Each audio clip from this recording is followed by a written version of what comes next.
cumprimentei ainda mais cedo, antes do início da nossa celebração, mas a verdade é que, não sei, às vezes podem ter chegado outras pessoas depois disso, então, com todo prazer, repito a minha saudação, com a graça e a paz, nosso Senhor Jesus os cumprimento, meus amados, amém?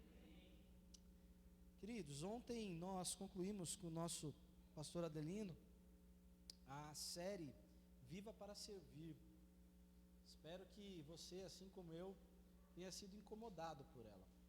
Uma série que, um pouco diferente das outras, ela tinha como propósito incomodar, ela tinha como propósito fazer a gente sair do nosso conforto, sair do nosso lugar seguro, e assim a gente buscar servir ao Senhor, não mais sermos apenas espectadores na igreja, mas à disposição do Senhor para trabalhar na sua seara. Começa o mês de maio hoje, começamos um novo mês, um mês que tradicionalmente na igreja nós sempre falamos a respeito da família. O mês de maio, o mês da família. E para não ser diferente, teremos aí como série ao longo do mês, uma série que vai falar sobre família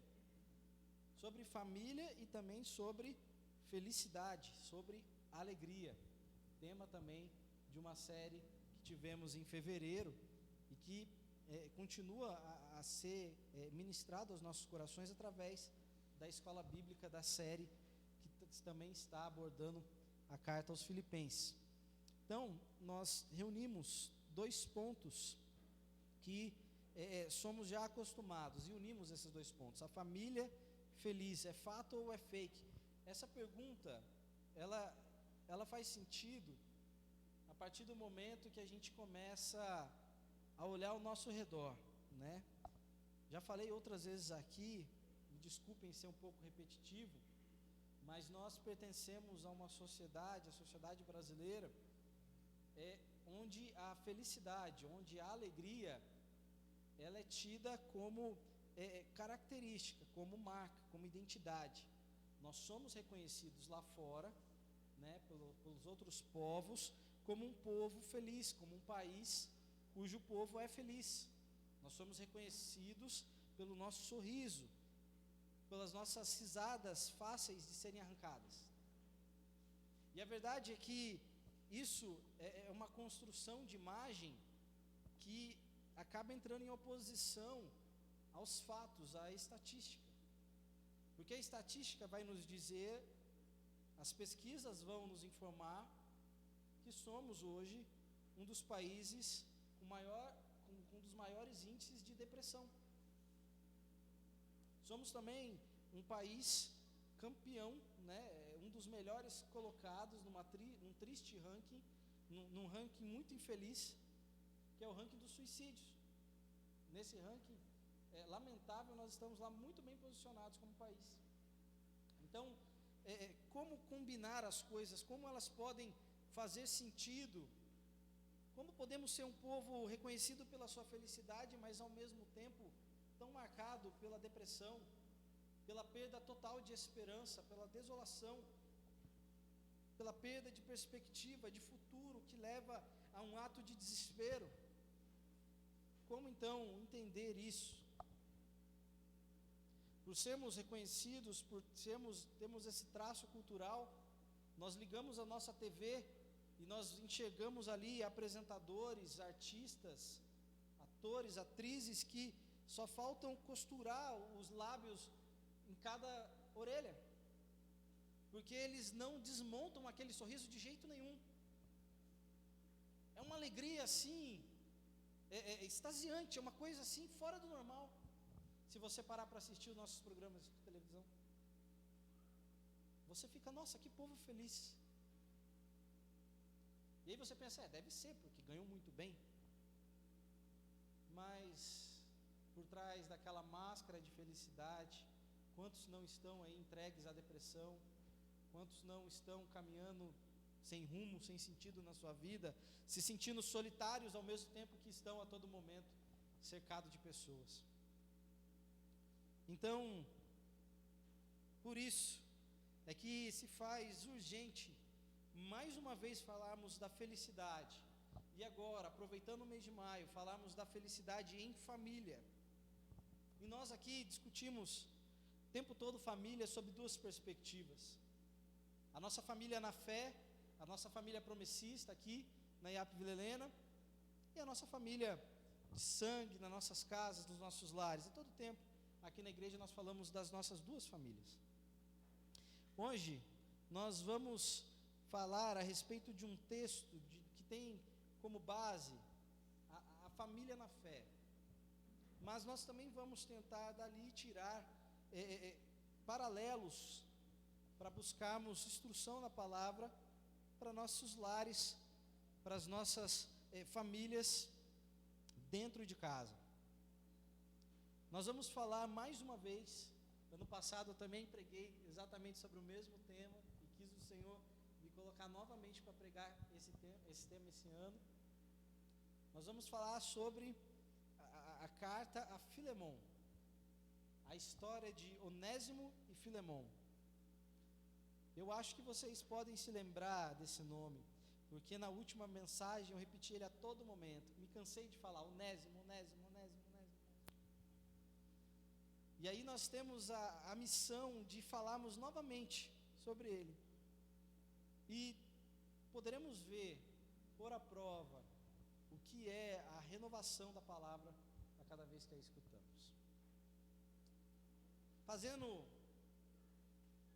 Relembrando a história desses dois personagens centrais da carta, Filemon e Onésimo, para que a gente não siga o mesmo caminho da última mensagem, que fomos avançando versículo por versículo. Vamos então lembrar aí o contexto, a história. Estamos falando de uma sociedade onde ainda havia escravidão.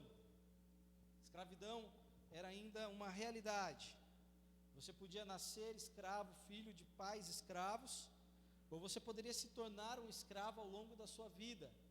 Seja porque você fazia parte de um povo conquistado por um povo mais forte, por um exército opressor que vinha e capturava os homens, as mulheres, faziam deles escravos para suas plantações, para suas fazendas, seja por causa de uma dívida. Naquele tempo, se você viesse a cair em falência e tivesse pego ali um empréstimo, você pagaria com a sua liberdade, você passaria a ser escravo daquele que havia lhe emprestado dinheiro e ele passaria a ser o seu senhor. Nesse tempo de escravidão, é que Paulo escreve da sua prisão, da prisão a qual ele havia sido acorrentado por pregar o evangelho. Ele escreve a Filemon. E quem é Filemon? Filemon é um líder da igreja de Colossos. Filemon era quem recebia a igreja na sua casa. Naquele tempo não havia templos como esse. Então a igreja era um tanto quanto clandestina. Ela precisava se reunir em lugares escondidos. Então ela acabava se reunindo nas casas dos irmãos, onde não houvesse nada a entender que ali acontecia um culto, nada dava a entender que ali era uma igreja. Então parecia tudo mais uma reunião de amigos, um banquete, uma reunião de familiares, mas na verdade era a igreja do Senhor nos lares, começando ali, dando seus primeiros passos. Filemon é esse anfitrião que recebe a igreja na sua casa.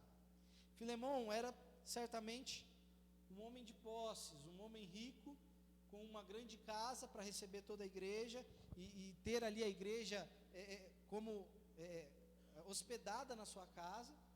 Esse homem tinha também os seus escravos, e um dos seus escravos, provavelmente já nascido escravo, era o tal Onésimo. O Onésimo provavelmente devia ser nascido escravo, porque o seu nome nada mais significava do que útil, um nome muito comum dado aos escravos da época.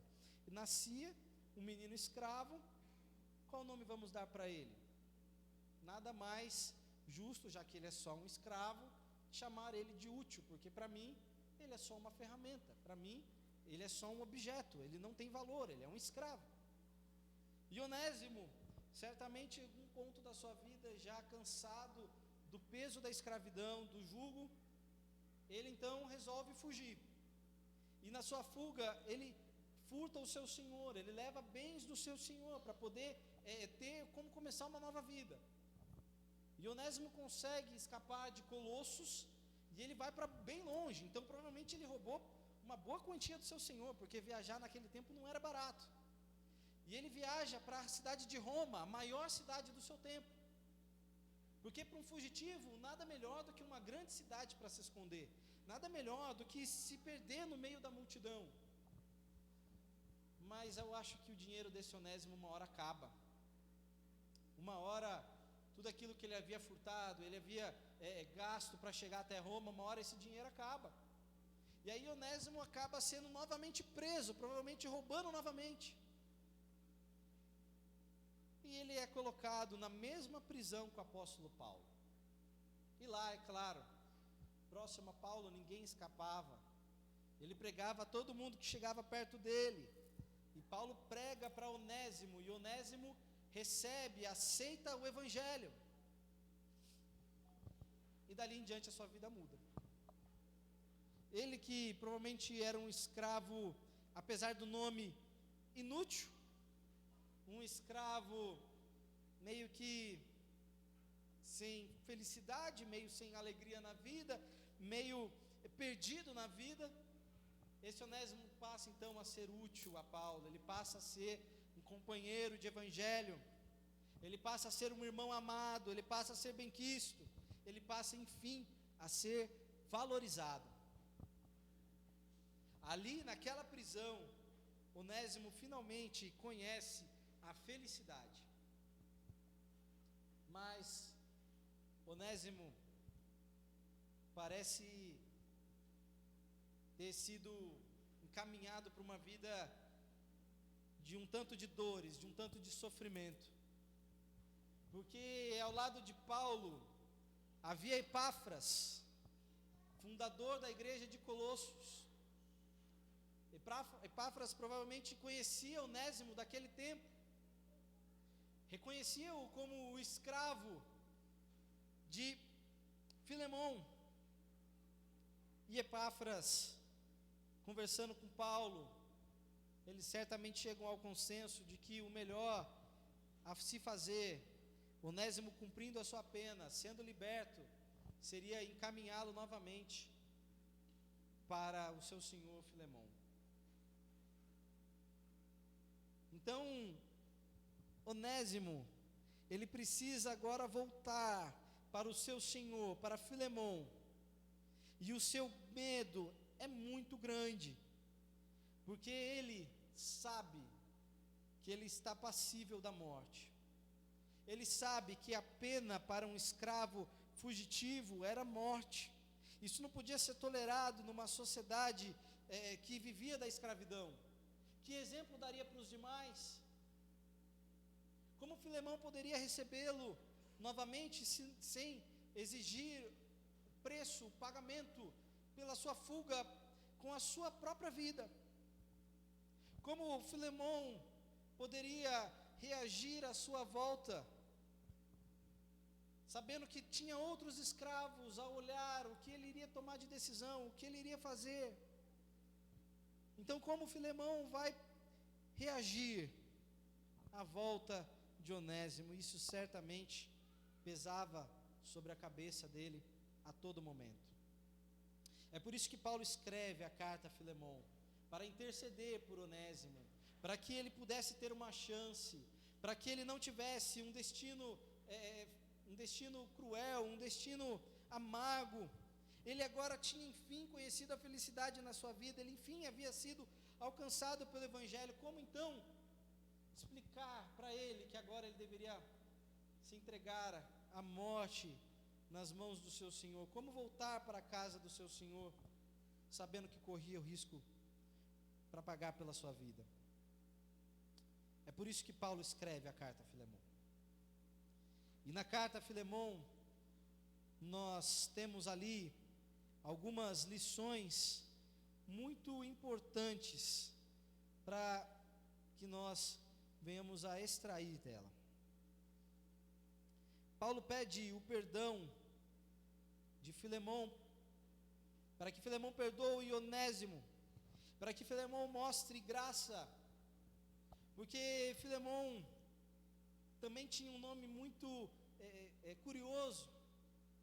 Filemão é aquele que é gentil, é aquele que é hospitaleiro, é esse homem reconhecido pela sua bondade, por receber a igreja na sua casa, por ser um bom anfitrião, por ser carinhoso, por amar os seus irmãos. É esse homem que recebe a carta de Paulo, pedindo para que ele mostre mais uma vez do seu amor e do seu carinho, e receba bem ao escravo que lhe havia fugido, ao escravo que lhe havia lhe roubado.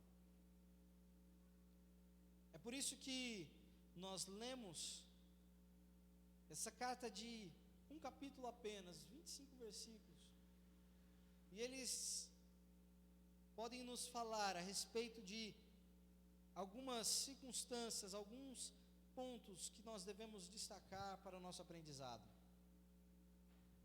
O primeiro deles, que para sermos uma família, devemos caminhar para além das convenções sociais. Ora, em Filemão, no seu versículo 8, diz Paulo escrevendo para Filemão: por isso, mesmo tendo em Cristo plena liberdade para mandar que você cumpra o seu dever, prefiro fazer um apelo com base no amor. Eu, Paulo, já velho e agora também prisioneiro de Cristo Jesus, apelo em favor de meu filho Onésimo, que gerei enquanto estava preso. Desses versículos, do 8 ao 10, o que a gente consegue extrair daí, dentre várias coisas, o que a gente consegue, destrinchando e abrindo de um texto tão denso, de um texto com tantos ensinamentos, que Paulo está ali cobrando de Filemão, para que ele dê um passo além, para que ele dê um passo a mais, para que ele faça a diferença, porque o que lhe era esperado, era exigir a morte do seu escravo, aquele que lhe havia roubado, como confiar novamente nele, aquele que lhe havia fugido, como não deixar passar essa situação, como não deixar de usá-lo como exemplo para os demais, para que ninguém mais se aventurasse a fugir. Mas Paulo escreve a Filemão, desafiando as convenções sociais do seu tempo, pedindo para que Filemão perdoasse. E o interessante é que Paulo, como vemos no versículo 8, faz isso com base no amor, e não com base na sua posição como apóstolo. Paulo havia pregado o evangelho a Filemão. Paulo vai dizer mais adiante nessa carta que Filemão lhe deve a vida. Isso porque Paulo pregou o evangelho para Filemão, ele teve a sua vida transformada através da pregação de Paulo. Mas Paulo não usa a sua posição de apóstolo, Paulo não usa a sua posição como pai da fé de Filemão. Não, Paulo se apresenta, muito pelo contrário, como um prisioneiro de Cristo, um mero prisioneiro.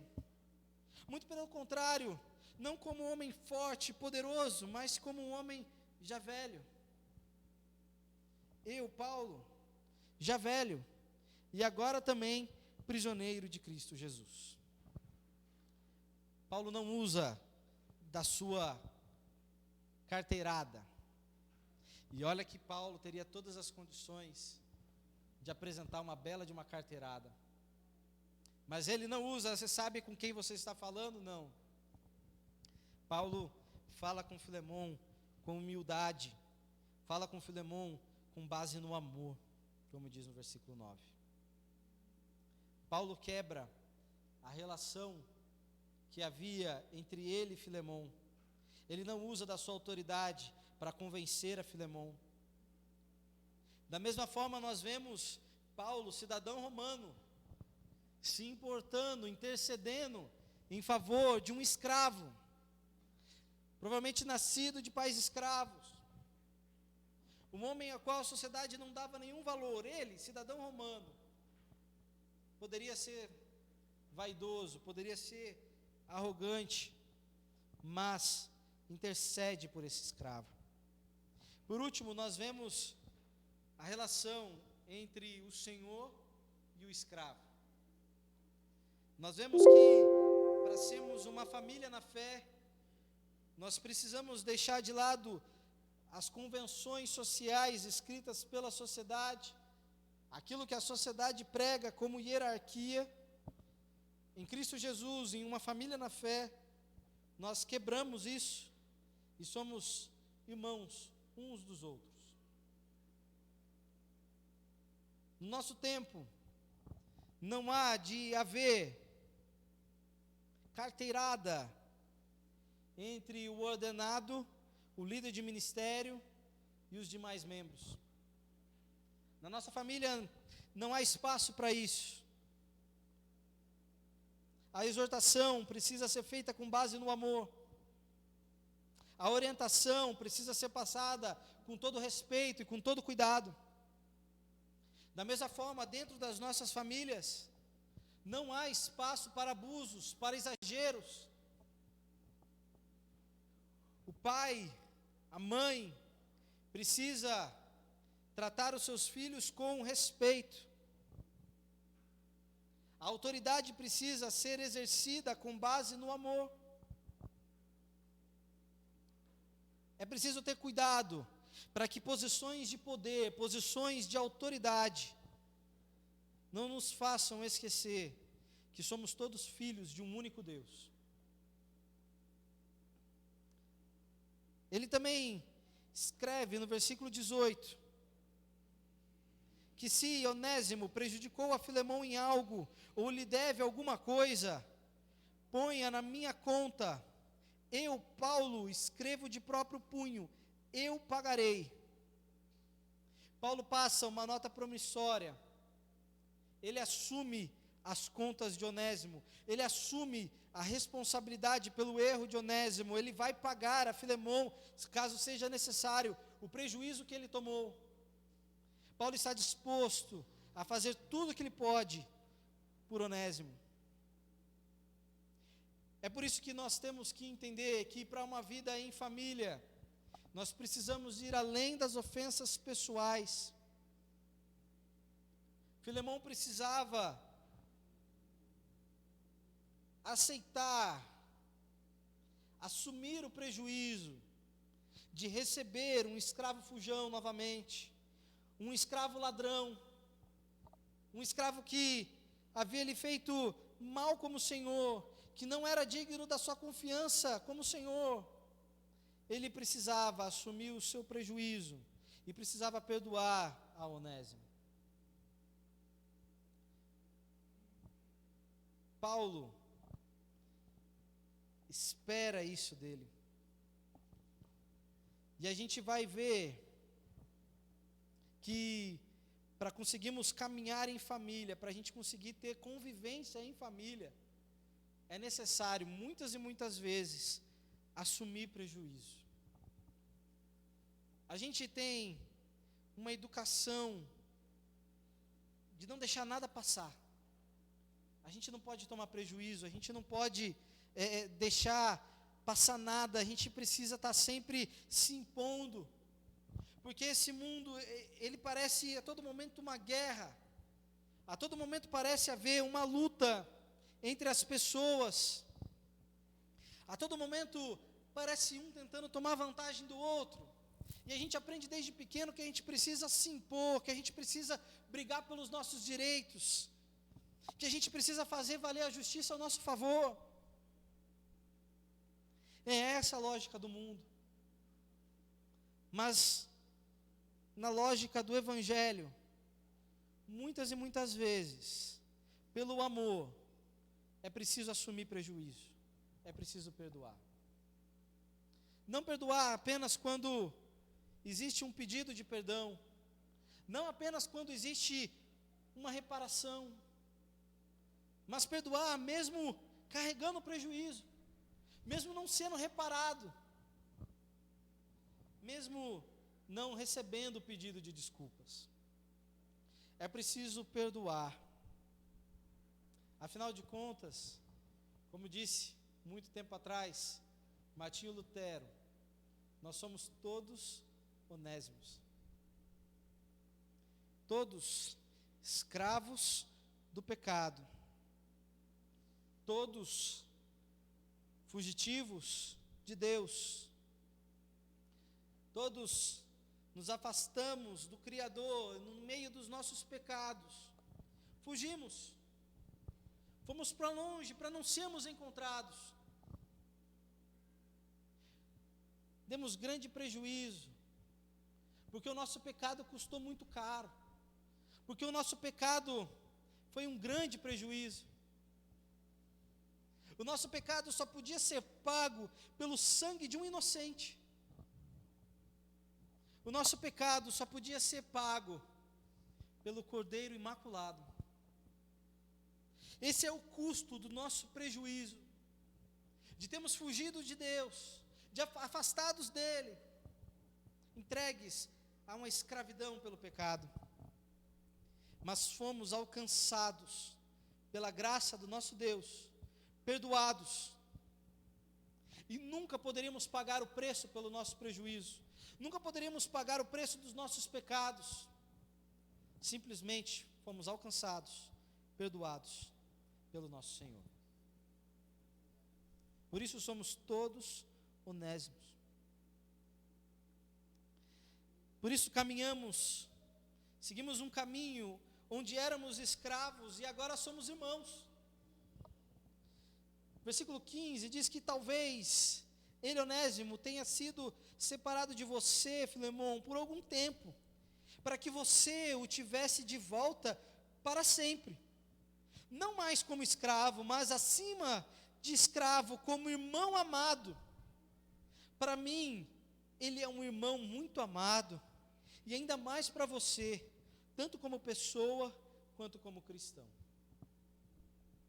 Paulo aqui, em outras palavras, está pedindo a Filemão que mais uma vez, dê mais um passo adiante, mais uma vez, contrarie tudo aquilo que se esperava dele, mais uma vez, mostre como o Evangelho muda a lógica das coisas, como ele transforma, como ele é diferente, que Filemão venha a entregar a própria alforria a Onésimo.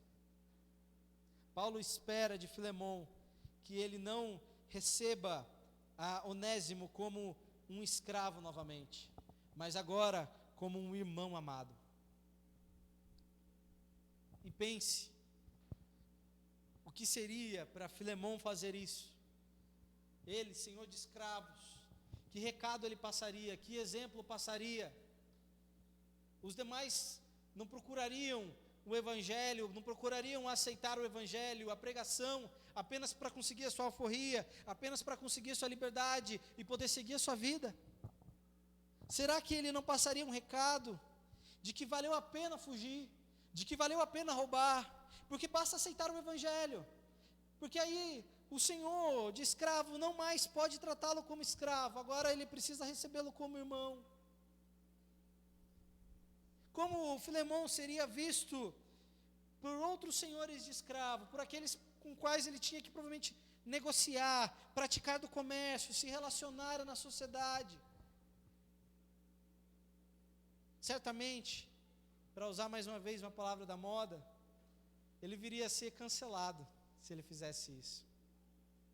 Ele viria a ser colocado de lado pelos outros senhores, que tem na cabeça de Filemão: como pode ele entregar a alforria, a liberdade, a um escravo fugitivo, a um escravo que rouba o seu senhor? Filemão deveria matar esse homem, deveria matar esse escravo. Como pode então dar a ele a liberdade? Que prêmio é esse? Que recompensa é essa?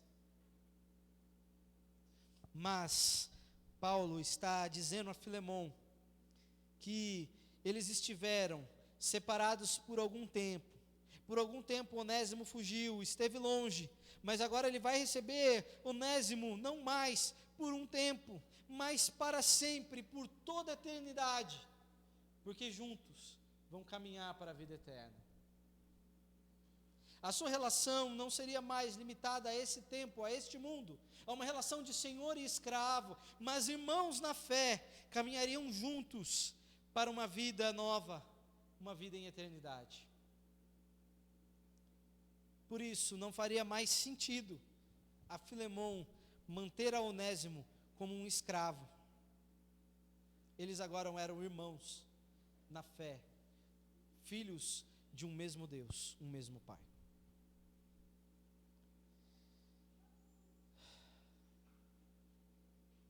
E aí, eu me lembro do texto que li no início, de Lucas, no Evangelho de Lucas, capítulo 4, versículo 18. O Espírito do Senhor está sobre mim, porque Ele me ungiu para pregar boas novas aos pobres. Ele me enviou para proclamar liberdade aos presos e recuperação de vista aos cegos, para libertar os oprimidos e proclamar o ano da graça do Senhor. Então Jesus fechou o livro, devolveu ao assistente da sinagoga e assentou-se. E na sinagoga todos olhavam para ele.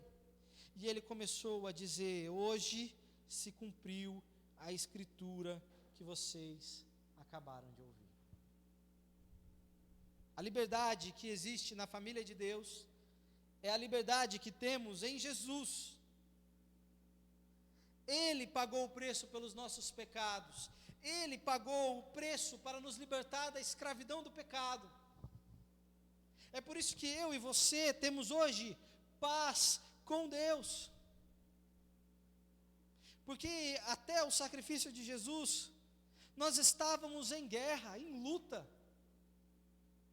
Criatura e Criador. Raça caída pelo pecado. Entregue à prisão do pecado. Estávamos nos afastando cada vez mais de Deus, caminhando sem rumo, em uma vida de escravidão. Mas agora, pelo sangue de Jesus, a nos purificar, a nos limpar, recebemos novamente paz com Deus. E agora temos paz de Deus para caminharmos em liberdade nesse mundo. O que por vezes ao mundo não faz sentido é que a nossa liberdade, ela não tem a ver com a liberdade que o mundo prega. A nossa liberdade está firmemente fundamentada na consciência de que, apesar de pecadores, apesar de conscientes do peso e do custo dos nossos pecados, nós fomos perdoados. A nossa dívida foi paga. Nós agora temos liberdade em Cristo Jesus para viver uma nova vida, não mais presos ao pecado, não mais reféns da nossa carne, das nossas vaidades, das nossas vontades, mas agora servos de um Senhor que nos permite viver em novidade de vida. Agora nós podemos andar de cabeça erguida, porque o peso do pecado saiu das nossas costas. Meus irmãos, em família, nós temos que aprender com a carta de Filemon a perdoar, a assumir prejuízo. A carta se encerra. Onésimo caminha de volta para o seu Senhor.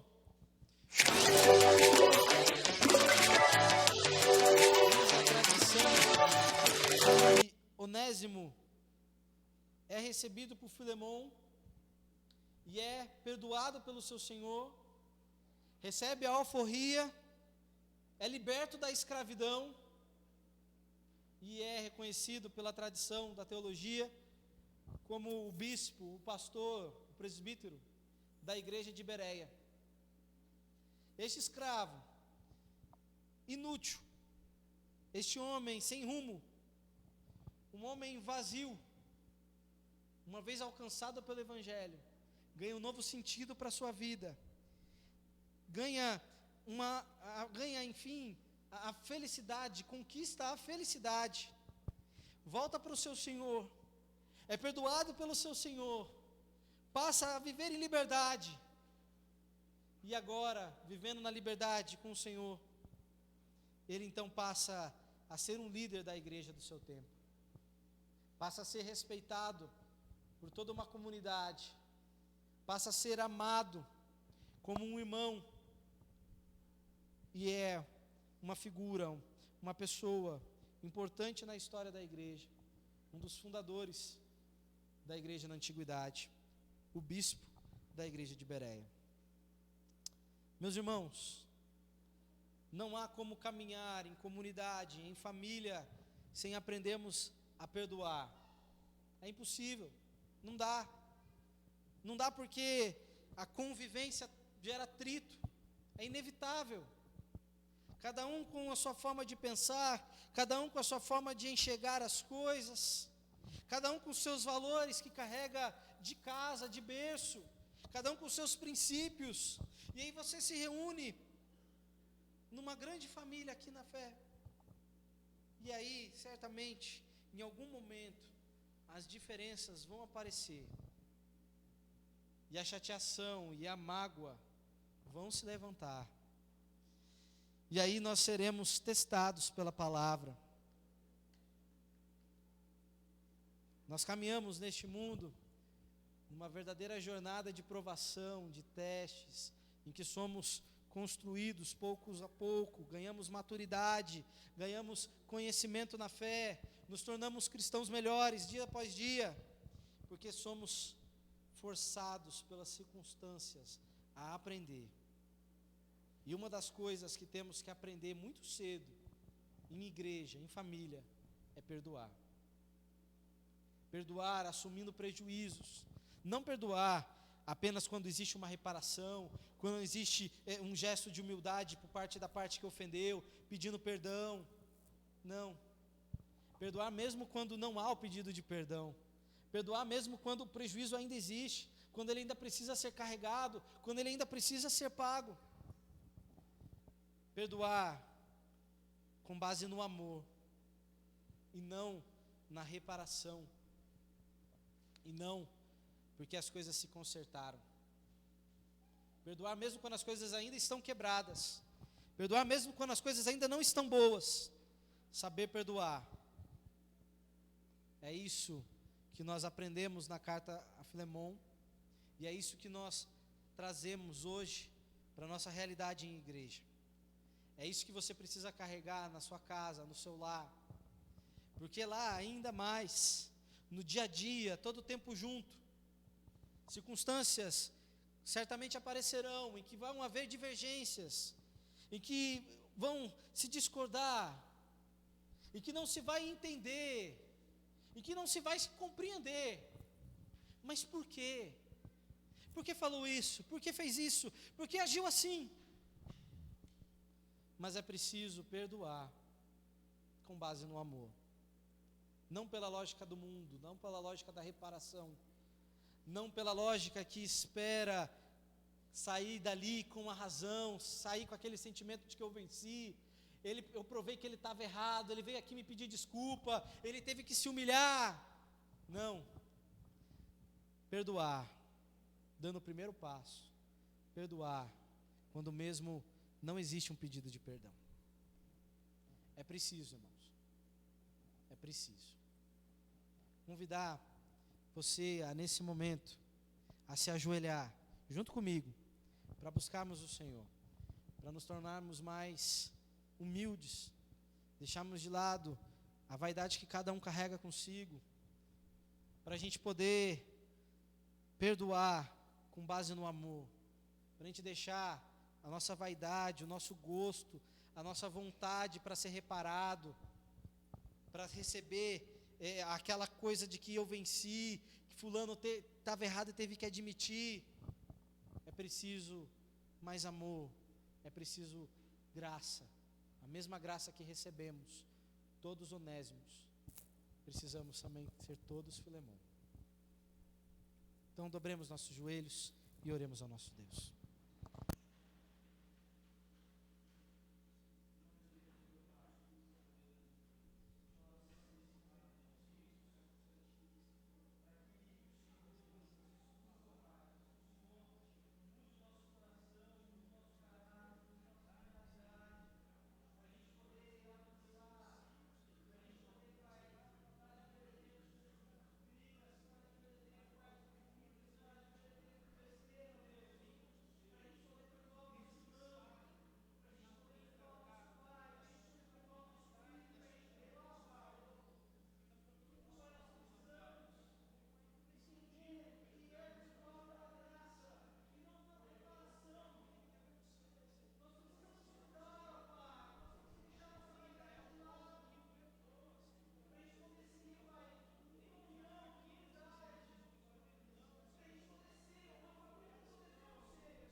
Como sempre fazemos, convido você a se colocar de pé uma última vez, para fazermos a penúltima oração da nossa celebração, do nosso culto. Nós agora vamos orar, nós oramos de joelhos por nós, é momento de quebrantamento, é momento nosso com Deus, é momento da gente pedir por mudança, é momento da gente pedir para melhorar. Mas agora nós vamos orar em favor das nossas angústias. A gente vai entregar as nossas aflições aos pés do Senhor. E nós vamos orar pedindo para que o Senhor nos dê respostas. Nós vamos pedir para que o Senhor estenda as tuas mãos sobre nós e nos abençoe. Se você não tem um pedido essa noite, então ore pelo seu irmão, ore pela sua igreja, ore pelos seus líderes, ore pelo seu trabalho, pela sua empresa. Ore por aquele seu amigo que precisa ser alcançado pelo Evangelho. E se você tem no seu coração o desejo, você também pode vir à frente, dobrar seu joelho, nós vamos orar junto com você, pedindo para que o Senhor, com a sua graça, mostre mais uma vez o seu poder. Você também pode vir à frente porque você quer representar alguém. Venha à frente e nós estaremos orando por você, os presbíteros da igreja. Se você não vem, feche seus olhos, estenda a sua mão e ore